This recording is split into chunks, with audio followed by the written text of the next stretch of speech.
দেশে হচ্ছেটা কি? আইন শৃঙ্খলার অবনতি। দেশে হচ্ছেটা কি? আপনারাই বলেন, দেশে হচ্ছেটা কি? খুন, রাহাজানি, ধর্ষণ, চুরি, ডাকাতি। কি হচ্ছে দেশে? হচ্ছেটা কি? দেশের আইন শৃঙ্খলা পরিস্থিতি কোথায়? আমাদের স্বরাষ্ট্র উপদেষ্টা কি করে?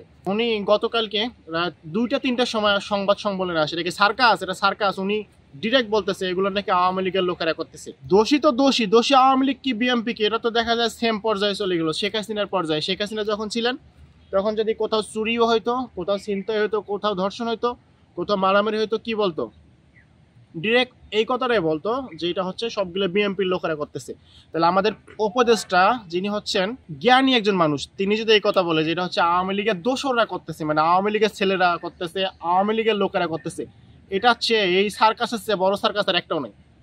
আওয়ামী লীগের লোকেরা করতেছে তো হোয়াট? তাতে কি হয়েছে? আওয়ামী লীগ করুক, বিএনপি করুক, জামাত করুক, আমি করি আর যেই করি, অপরাধী অপরাধী। সেনাবাহিনী এখনো মাঠে। চিন্তা করেন, দিনে দুপুরে ডাকাতি হচ্ছে উত্তরার মতো জায়গায়, ঢাকার মতো জায়গায় দিনে দুপুরে ডাকাতি হয়। মানুষ ব্যবসা করে টাকা নিয়ে যাবে, ঢাকা থেকে রাজশাহী যাওয়ার পথে ডাকাতি হয়। টাঙ্গাইলে মহিলাকে হেনস্থা করা হয়। আর ভাই চলতেছে কি? এটা হচ্ছে এটা কি? ধর্ষণ ঘটতেছে রংপুরে, মাত্র 6 বছরের একটা মেয়ে ধর্ষণ হলো। চলতেছে কি? এটা কি চলতেছে? মানে দেশের আইন শৃঙ্খলা পরিস্থিতি কোথায় গিয়ে দাঁড়াইছে? কার কাছে আমরা চাইবো? কার কাছে বিশ্বাস চাইবো? কার কাছে আমরা যাব? কার কাছে গেলে আমরা প্রাপ্য অধিকারটুকু পাবো? আমরা ভালো থাকতে চাই, আমরা ভালো থাকার জন্য কার কাছে অধিকার পাবো? ঢাকা শহরের প্রতিটা রাস্তায় রাস্তায় অলি গলিতে গাঁজাখোর, মদখোর, জুয়াখোরে ভরপুর হয়ে গেছে। এরাই চিন্তাই করে মোবাইল, এরাই আপনার চাকু দেখায় সর্বোচ্চ লুণ্ঠিত করতেছে। কারা এরা? কারা এরা? আওয়ামী লীগ হোক, বিএনপি হোক, সোয়াট, তাতে কি হয়েছে? আমাদের আমাদের তো কিছু না। আপনার আইন শৃঙ্খলা যারা দায়িত্বে আছে তাদের কাজ কি? এদের কাজই হচ্ছে জনগণের জালমালের নিরাপত্তা প্রদান করে। এরা পারতেছে না। তো এরা এরা হচ্ছে পুরোটাই ব্যর্থতা। ব্যর্থতা স্বীকার না করে ওনারা বলতেছে এর ঘাড়ে দোষ চাপাচ্ছে, ওর ঘাড়ে দোষ চাপাচ্ছে। আরে আপনি আগে ব্যর্থতা স্বীকার করে একদম হার্ডলাইনে চলে যান। আইন শৃঙ্খলা রক্ষাকারী বাহিনী পারবে না, এটা কখনো সম্ভব, এটা জীবনও সম্ভব না। সেনাবাহিনীর মতো বাহিনী যেটা হচ্ছে দেশের সর্বোচ্চ বাহিনী, তারাও মাঠ পর্যায়ে আছে। তারা যেখানে যেখানে আছে সেখানে একটু কন্ট্রোল আছে। যেমন আমি বাস্তব উদাহরণ দেই, আমাদের হচ্ছে গুলশানে হচ্ছে আপনার আমেরিকান এম্বাসির পেছনে সেনাবাহিনী আছে।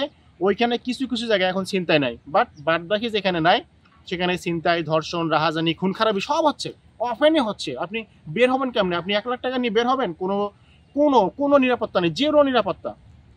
সো দেশে হচ্ছেটা কি? আমরা এর থেকে মুক্ত চাই। আমাদের আইন শৃঙ্খলা বাহিনী চাইলে এটা মুক্ত করতে পারবে না আমাদেরকে, এটা জীবনও অসম্ভব না। এটা সম্ভব, ওনারা চাইলেই পারবে।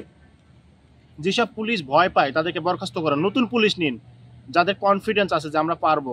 সো আমাদের আইন শৃঙ্খলা বাহিনী চাইলেই পারবে আমাদের জানমালের নিরাপত্তা দিতে। আমরা সেই নিরাপত্তা চাই, আমরা নিরাপত্তা চাই। ওনাদের কাছে আমরা কিছু চাই না, আমরা নিরাপত্তা চাই। সব বিশৃঙ্খলা অফ করুন, অফ করে আইন শৃঙ্খলাকে সঠিক পথে নিয়ন্ত্রণ করুন। যদি না পারেন পদত্যাগ করে চলে যান। আমাদের সেটা স্বরাষ্ট্র উপদেষ্টা হন আর যেই হন, না পারলে পদত্যাগ করে সাইরে যান। পদ পজিশন দিয়ে কোনো যায় আসে না, মেন হচ্ছে জানমালের নিরাপত্তা। সো আবারও বলছি, যদি পারেন জানমালের নিরাপত্তা দিতে তাহলে উপদেষ্টা থাকুন, আর না পারলে সরে যান। আপনার জায়গায় ইয়ং কাউকে দেন, এনার্জেটিক কাউকে দেন, আত্মবিশ্বাসী কাউকে দেন, যিনি হচ্ছে এসব নিয়ন্ত্রণ করতে পারবে। Thank you so much. আসসালামু আলাইকুম।